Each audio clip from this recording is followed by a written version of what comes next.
Hello friends, welcome back to the many video guys and my YouTube channel guys. Today friend we are going to talk about guys how can we turn on sunlight mode setting in our Redmi phone. Friends, you want to on your sunlight mode setting in your Redmi phone. So how can you on today? I will show you in this video guys. So before starting video friend, first of all go and subscribe the channel guys. Click the bell icon, like the video. So friends, now let's see how can we on sunlight mode. Guys, open your phone setting guys. After on phone setting guys, scroll it. Friends, you can see guys your display setting guys. Tap on display setting and again scroll. Friends, you can see guys your brightness level guys. Tap here. Friends, you can see guys your sunlight mode setting. Friends, you want to on so friend you can on from here, and guys you can see this notification. Adjust brightness to strong ambient light to prevent the screen from going too dark.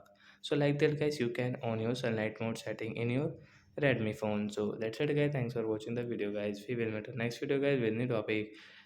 Bye friends.